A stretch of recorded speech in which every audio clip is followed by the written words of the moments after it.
have some breaking news. Breaking news. Uh-oh. Breaking Cooper news. Are you ready for this? Oh, am I sitting down?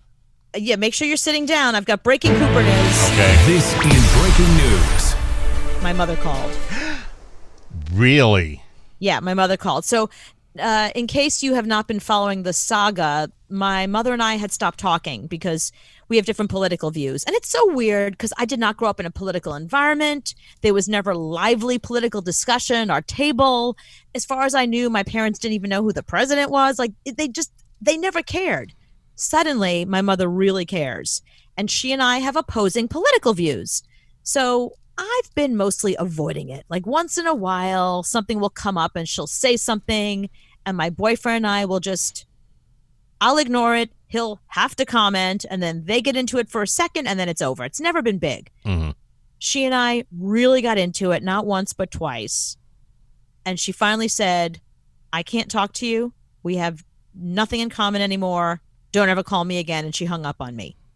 So I thought that meant, it felt like a breakup. Like my mother broke up with me. Well, my dad, he couldn't handle it anymore. Mm-hmm. He called me and he said, please call her. And I said, no way. It's not like we fought over a sweater. Mm-hmm. She said, don't call me. Why would I think she would take my call?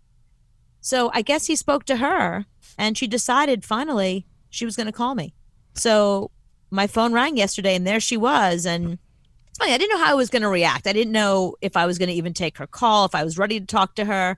But then when it's your ma, you're like, my mother's calling me. Yeah, you have to. And this even today has bothered me because you and your mom are very close. Very close, yeah. And for this to happen, it bothers me that you guys aren't talking.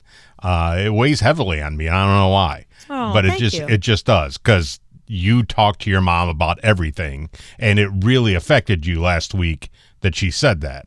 Yeah. Even though you didn't show it, I knew it affected you a lot. So what did she say?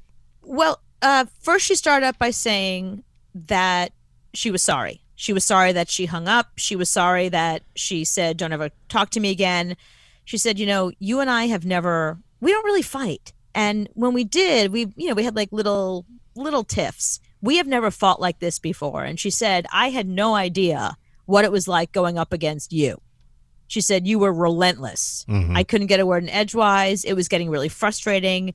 Every time I said something, you had 10 reasons why I was wrong. And you were adamant. And that's you. That's how you act. Right. But she doesn't know that because I've never fought with her like this. She doesn't know this side of me. Mm-hmm. At all. This is like, discovering out of nowhere. It's almost like, I came out to her as an angry person. She had no idea. Right. She thought I was a sweet, lovely, you get more with honey kind of girl. Mm-hmm. And then she hit my bad side and she learned who her daughter really was in a matter of a phone call. So it was a combination of two things. It was, yes, we disagree, but it was also, holy crap, who are you? So she couldn't handle that. And I understood why she hung up on me. And then she said, you're right. I don't really care about any of this political stuff. She said, I thought about what was bothering me the most. And it's the fact that this pandemic has gotten to me, she said. Mm-hmm. So that she can't stand it another minute. She's so angry about the pandemic, which is why she doesn't really care about politics. I mean, she does a little bit, but she's taking all of that pandemic anger and she's throwing it into politics. So suddenly she's just like, and another thing. Right. But she said when she thinks about it, all she's angry about is that she can't leave the house. So this is how I think the conversation went. You right? Yep. Yes.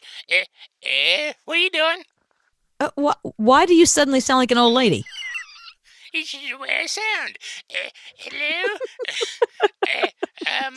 What you doing?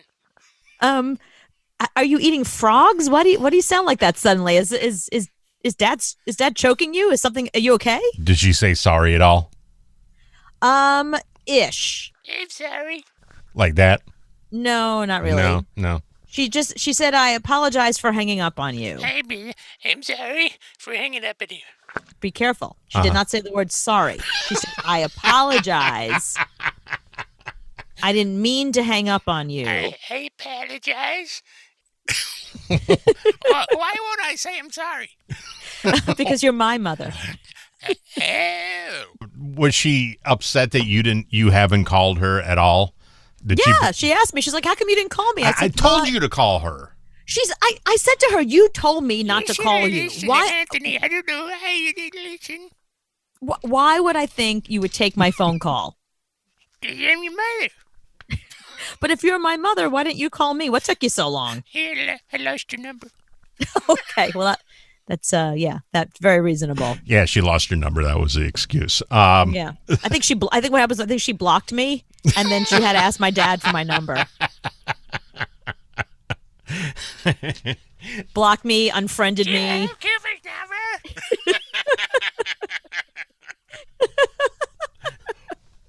What?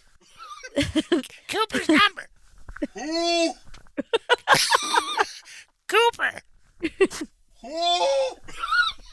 I don't know why. Suddenly they're very old and they're feeble and they don't understand each other. Joe's girlfriend. Oh, Joe's girlfriend. Yes, Joe's girlfriend. You know, the girl with Marconi. Oh, yeah, she's in my phone. Go get it. Do you want to hear the funniest thing about that? Uh-huh. As soon as the second we finished, listen, I didn't mean to hang up on you. Here's why I did. Let's never do that again. Let's not talk about politics. The very first thing out of her mouth was, "How's Joe? What's he up to? What did he say during all this?" At least she called, and you guys can do whatever you and your mom do.